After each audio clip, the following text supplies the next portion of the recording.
Olá pessoal, sejam muito bem-vindos a mais essa nossa aula de biologia. Estamos aqui continuando com organelas citoplasmáticas. Semana passada nós falamos a respeito de ribossomos, complexo de Golgi, retículo endoplasmático liso e rugoso, citoesqueleto e finalizamos a aula da semana passada falando sobre centríolos.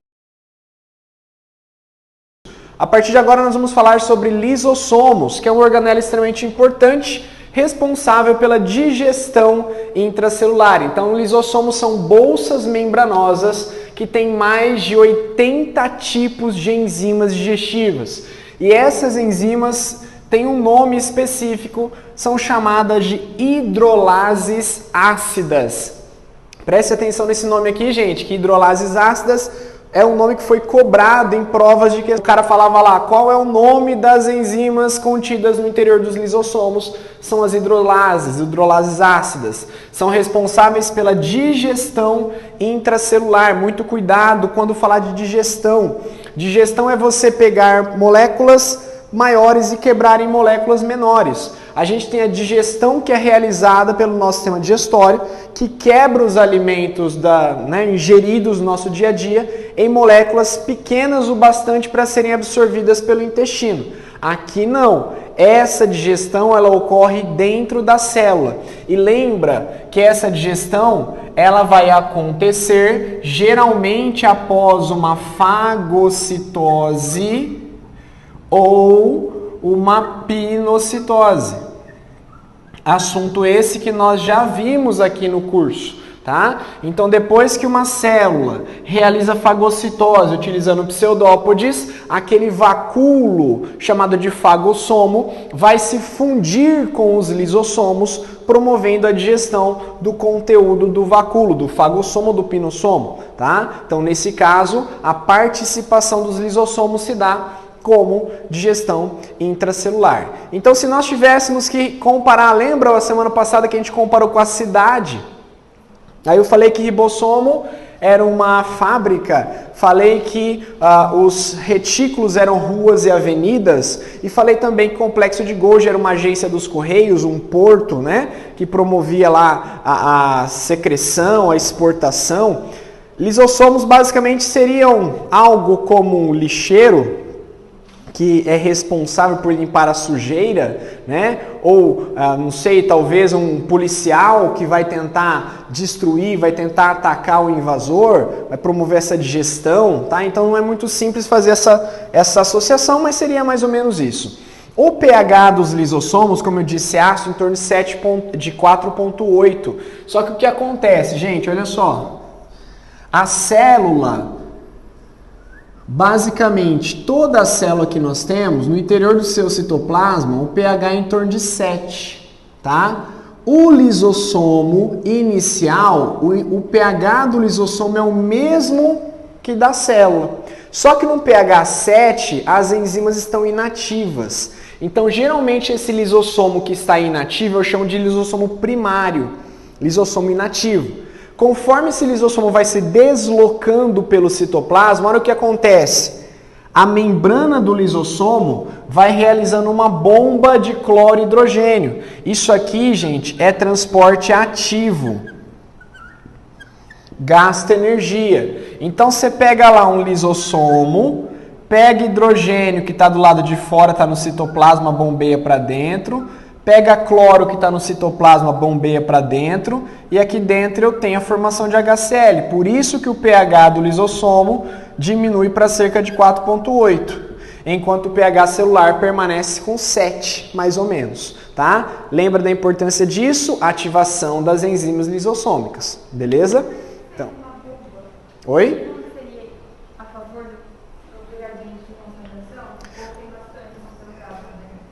Então, mas o que acontece? Uma bomba é porque você está forçando a entrada, tá? Às vezes ele pode até estar, por exemplo, isotônico. Se ele está isotônico, ele fica entrando e saindo. Mas eu não quero que ele fique isotônico, eu quero que ele se concentre aqui dentro. Então eu vou empurrando ele. Aí quando eu tenho maior concentração aqui dentro, ele vai tentar sair. Então eu continuo empurrando ele. Tá? Para que aqui dentro o HCl, o H com o Cl se combinem e ele vira em HCl. Tá? Porque se ele entra, pensa, se é isotônico e ele entra e sai, o H entra e o H sai, o Cl entra e o Cl sai, eles não vão formar HCl. Então, de certa forma, tem que manter eles presos ali dentro para o H e o Cl se combinar e virar HCl. Então, eu tenho que ficar forçando a entrada ou a permanência deles ali dentro. Tudo bem? Tá? Aí nós temos aqui, ó. Cadê o meu... Nós temos a origem e a formação. Como a gente já tinha comentado na aula passada, os lisossomos são formados por uma união, por uma colaboração entre retículo endoplasmático rugoso, juntamente com o complexo de Golgi, para formar o lisossomo. Tá? Então, o retículo rugoso responsável pela produção das proteínas, tá? Pelos ribossomos. O complexo de Golgi, ele vai dar aquele acabamento, ele vai empacotar, ele vai colocar a membrana em volta da proteína e aí o lisossomo vai nascer do complexo de Golgi. Grosseiramente falando, é como se o retículo fosse a mãe, o complexo de Golgi fosse o pai, ao contrário. O retículo é o pai, o complexo de Golgi é a mãe e nasceu o lisossomo. Os dois têm colaboração, têm participação. Mas se o cara perguntar assim, a origem das proteínas, das enzimas dentro do lisossomo, origem é do retículo rugoso. Tá? O complexo de Golgi colabora com a membrana que fica ao redor do lisossomo. Beleza? Então, ó, eles nascem pela face trans do complexo de Golgi sob a forma de lisossomos inativos, os chamados lisossomos primários, que são aqueles onde o pH é em torno de 7. pH é em torno de 7. Quando eles se fundem ao fagossomo ou pinossomo, aqui já está mostrando a ação, né, naquela célula que vai receber a endocitose, por pseudópodes fagocitose, por invaginação pinocitose, as substâncias, no caso sólidas por fagocitose ou líquida por pinocitose são englobadas, você vai ter a fusão do fagossomo ou pinossomo com o lisossomo primário, aí ele vai virar o ativo, o lisossomo secundário. Esse aqui é o que tem o pH 4.8, que tem atividade. Tá? Então, o que vem a ser um lisossomo secundário? Lisossomo secundário também pode ser chamado, ó, lisossomo secundário. Ele também pode ser chamado vacúolo digestivo ou ainda vacúolo heterofágico. Heterofágico. Esses três nomes significam o lisossomo primário mais fagossomo pinossomo.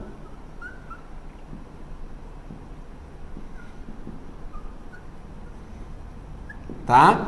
Então, entrou o fagossomo, entrou o pinossomo, se juntou com o lisossomo primário, vai formar o lisossomo secundário, ou vacúolo heterofágico, ou vacúolo digestivo, tá bom? Então, essa é a situação da formação e de como ele atua dentro da célula para realizar a digestão intracelular. Não. O vacúolo residual vem depois do digestivo. Aí, ali dentro vai acontecer a digestão. O que for bom para a célula, carboidrato, lipídio, proteína, vai ser absorvida. E o que for residual, resíduo, resto, fica nesta sobra. É a mesma membrana, é o mesmo saquinho. Só que ele não recebe o nome de lisossomo secundário mais, assim, de vacúolo residual. E aí ele vai se encaminhar para aquele processo de plasmocitose, ou defecação celular, que a gente estudou também no processo de exocitose, na mesma aula de endocitose, tá? Aí eu tenho dois tipos de digestão.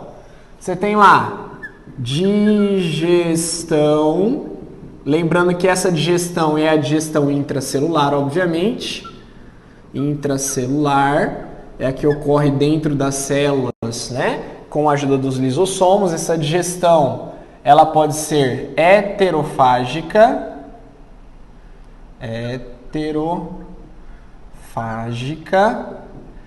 e ela pode ser também autofágica.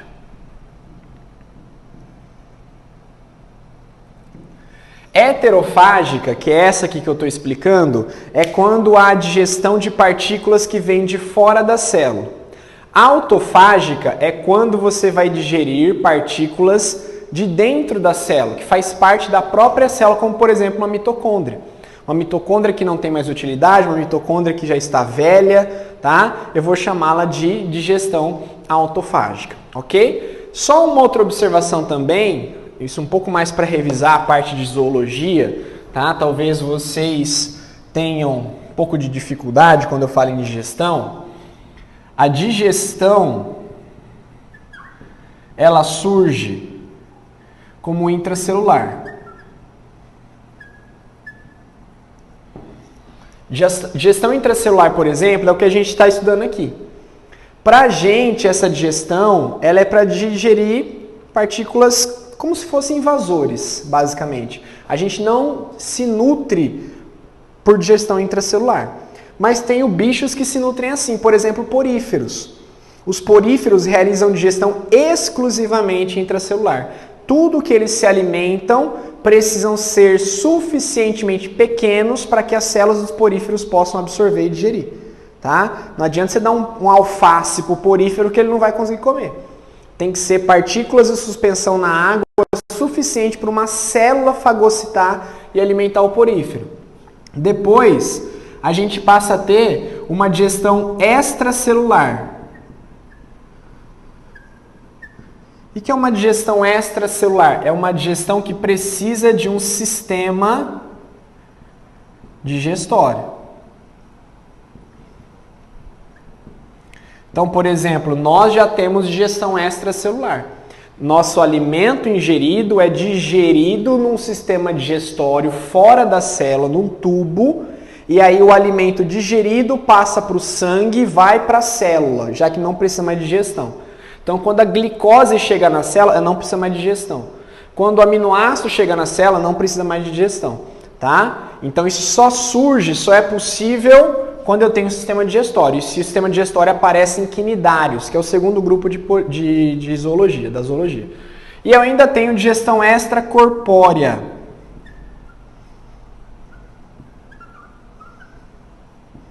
Extracorpórea é quando a digestão ocorre fora do corpo do bicho e ele absorve os nutrientes já digeridos. Isso acontece, por exemplo, em planárias, tá? Em fungos acontece, em aracnídeos, a aranha injeta o veneno na presa, digere a presa e suga a digestão já ocorrida, tá? Então são esses basicamente 3 tipos de digestão: intracelular, extracelular e extracorpórea. Nós utilizamos o segundo, que é a digestão extracelular, para nos alimentar. Prof, mas você está falando de lisossomo. Quando que eu vou usar a digestão intracelular? Geralmente nas nossas células fagocitárias. Lembra onde é que acontecia a fagocitose? Neutrófilos, macrófagos. Então, geralmente aqui são células fagocitárias. Células fagocitárias, tá? No nosso caso, ok? Então, olha lá, função heterofágica, substâncias capturadas no meio extracelular por fagocitose ou pinocitose. Primeiro tem a formação daquelas vesículas de fagossomo ou pinossomo. Depois, o lisossomo primário, que nasceu da face trans do complexo de Golgi, vai se fundir ao fagossomo ou ao pinossomo, formando aquilo que eu escrevi ali, o vacúolo secundário ou vacúolo digestivo ou vacúolo heterofágico, tá? Vacúolo secundário ou lisossomo secundário, vacúolo digestivo ou vacúolo heterofágico, são 3 nomes para a mesma coisa. Aí eu tenho aqui, após a digestão, as substâncias úteis são absorvidas pelo citoplasma. O que é substâncias úteis? É aquilo que eu te falei, ó, carboidrato, lipídios, proteínas, ácidos nucleicos,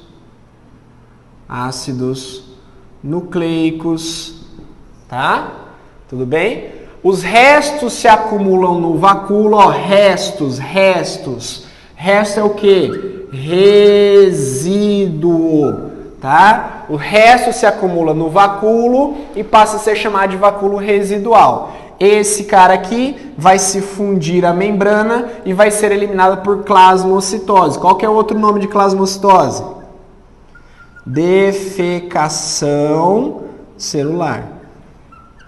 Tá? Plasmocitose, volta, ou defecação celular. Tudo bem? Tudo bem?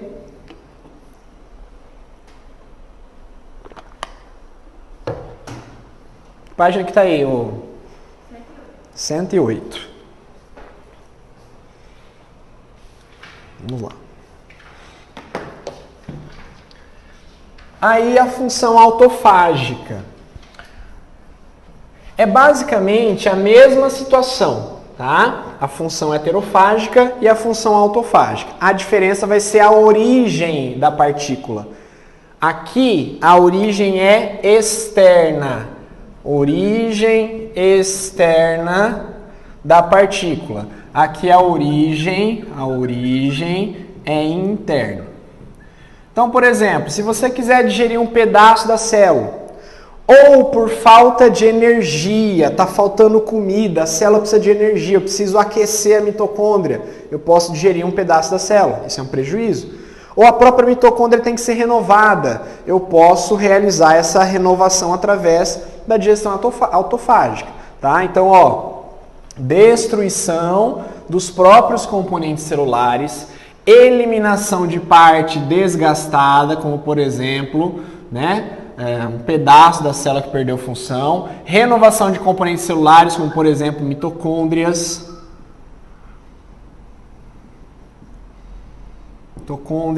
tá? Quando falta alimento e reservas para você sobreviver. Vamos lembrar uma coisa aqui, ó. Quando eu for falar de nutrientes, qual que é o nutriente mais precioso que a gente precisa ter para obtenção de energia? Carboidrato. Carboidratos, tá? Depois disso, o segundo nutriente mais precioso para obtenção de energia chama-se lipídios, que são nossas reservas principais contidas no tecido adiposo. Se não tiver nenhum dos dois, para quem que eu vou apelar? Proteínas. Proteínas. Então, vamos dizer assim, o grau de preferência da célula, o grau de afinidade é CLP, tá? A célula precisa primeiro de carboidrato, depois de lipídio e depois de proteína, gente, para obtenção de energia. Tá? Não quer dizer que um é mais importante para o outro para tudo, não. Proteína é importantíssima, a proteína é mais construtiva, é plástica, tá? Enquanto carboidrato é energético. Então, por isso, vocês já devem ter estudado isso, ou ouvido falar, qualquer dieta que você queira fazer para emagrecer, a primeira coisa que você tem que fazer é o quê? Reduzir quantidade de carboidratos, aumentar o gasto calórico para fazer o seu corpo começar a queimar lipídio. Senão, você quer emagrecer, você quer perder gordura. Se você come muito carboidrato, você tende a estocar muito lipídio, porque, ao contrário do que se imagina, o excesso de carboidrato não vira glicogênio, ele vira lipídio. Tá? É claro que tem a glicogênese, que é a produção de glicose, o armazenamento de glicose em glicogênio, no fígado e nos músculos, porém é muito menor do que a transformação de glicose em lipídio. Tá? Então, quando falta alimento para a sobrevivência, você pode começar a quebrar pedaços da célula, inclusive sacrificar células para fornecer alimento para o corpo, tá bom? As organelas que são digeridas, elas, no caso, se a gente for considerar a digestão heterofágica, como as partículas vêm de fora, tanto a fagocitose quanto a pinocitose, eu vou formar vacúolos. Eu vou formar um fagossomo e eu vou formar um pinossomo. tá? Aqui como a estrutura é interna, por exemplo, eu tenho uma mitocôndria aqui, ó.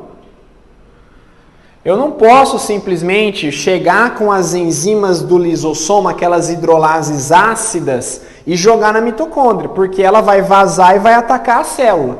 Então essa mitocôndria, ela praticamente é encapada, ela é envolvida por uma membrana proveniente do retículo liso, tá? Ó, então isso aqui é uma membrana do retículo liso, ok? Isso aqui eu vou chamar de autossomo.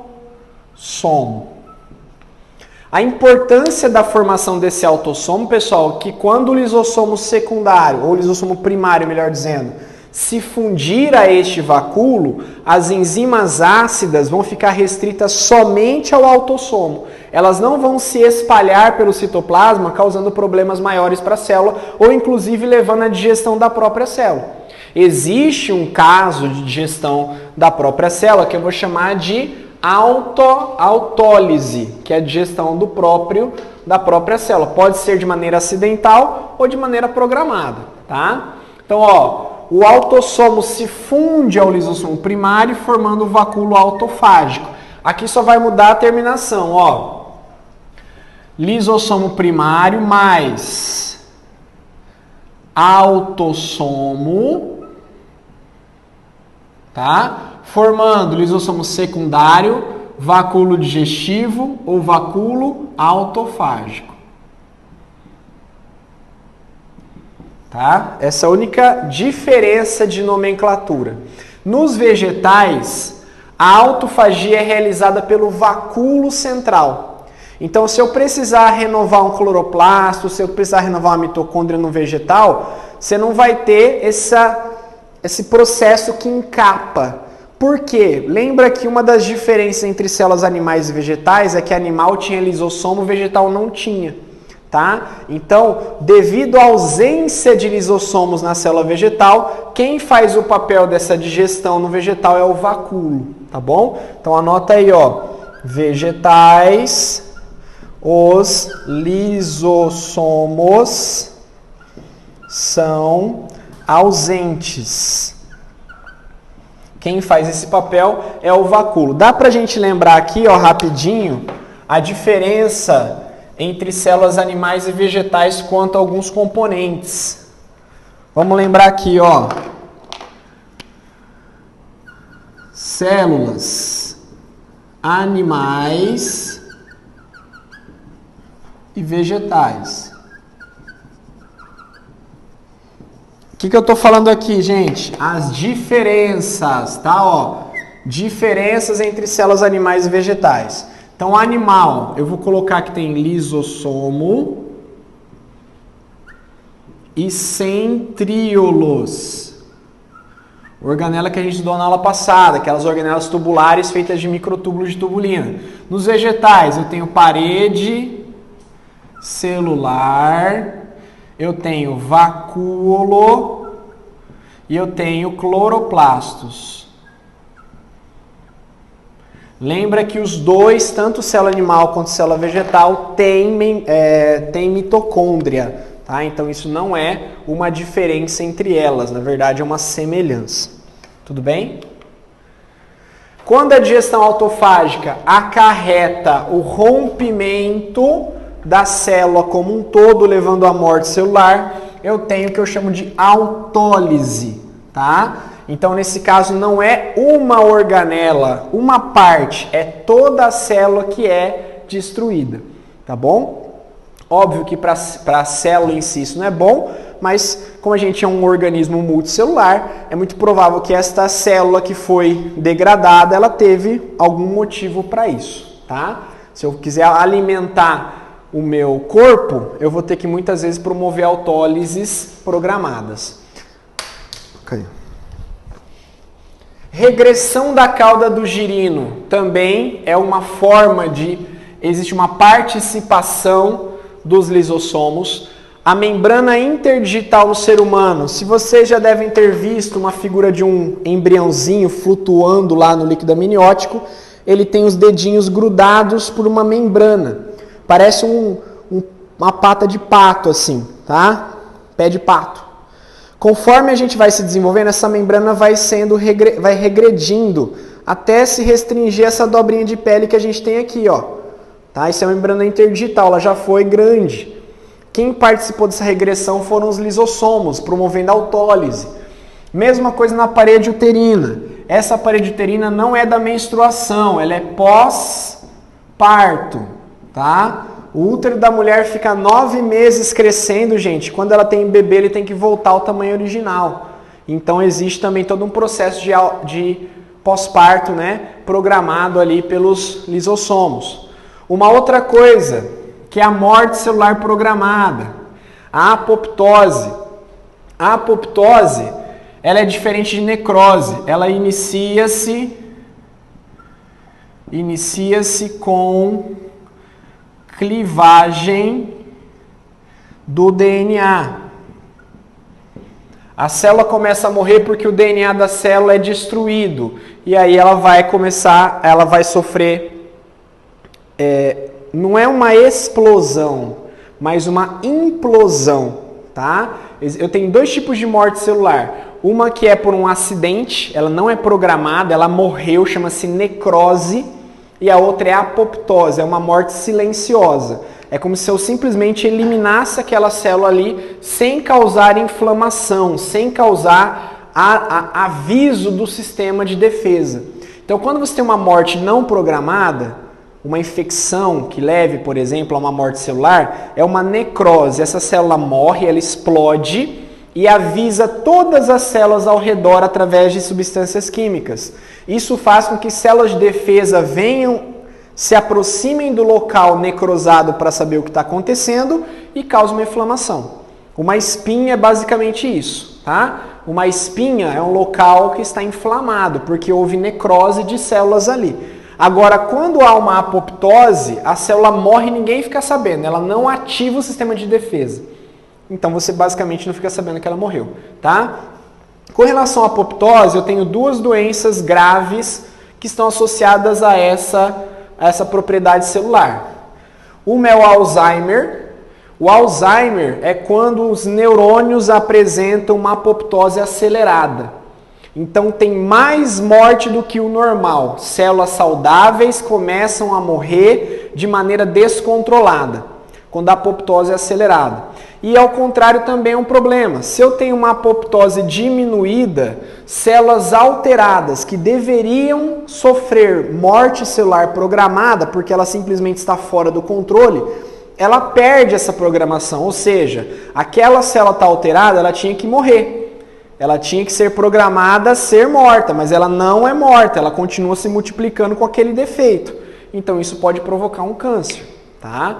Então, nos 2 casos, qual que é a associação com o lisossomo, prof? A apoptose é uma morte celular programada e os lisossomos participam do processo de apoptose, de autólise, tá? Levando à morte dessa célula. Tudo bem? É como se todos os lisossomos ao mesmo tempo derramassem as enzimas digestivas e promovessem a digestão do citoplasma das organelas e a célula morresse. Não, autólise é a morte da célula.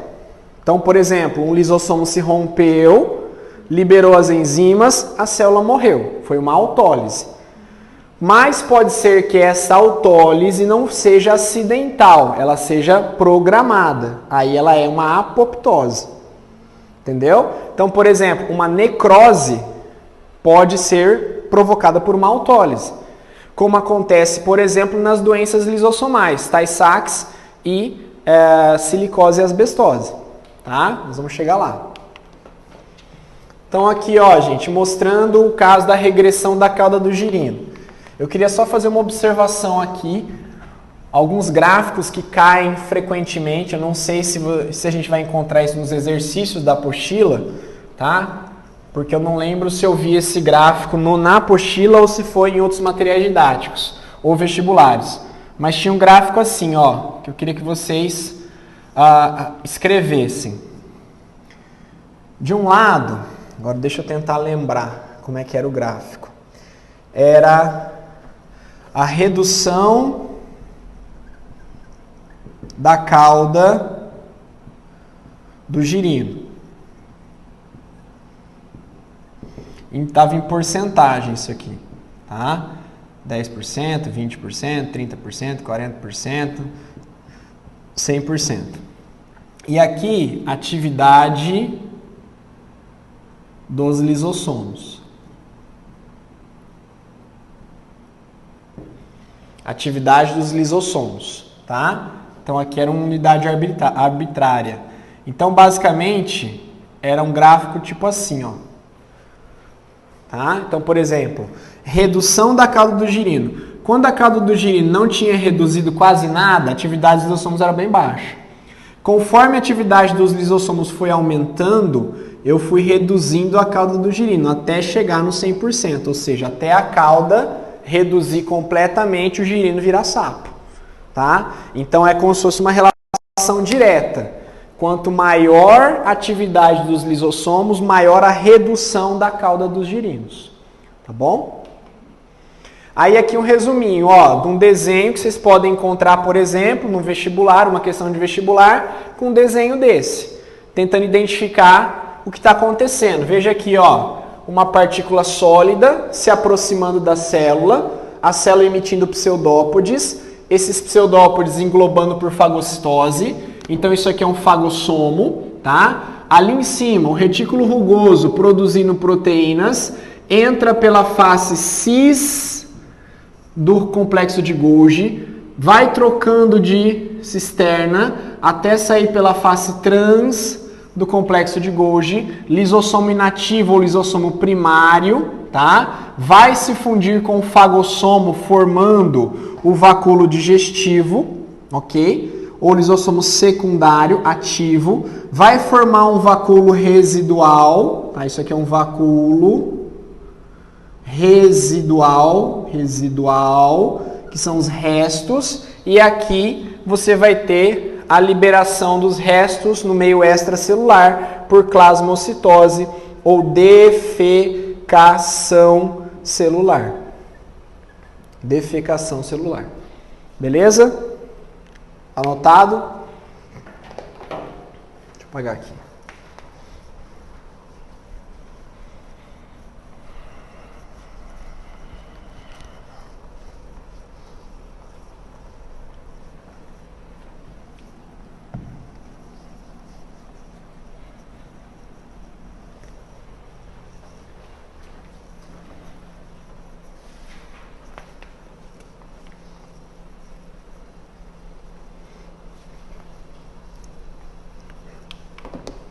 Aí aqui é a mesma coisa, só muda o desenho, tá?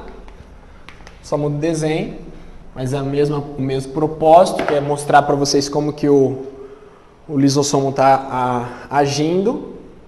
Aqui de novo, mesma coisa.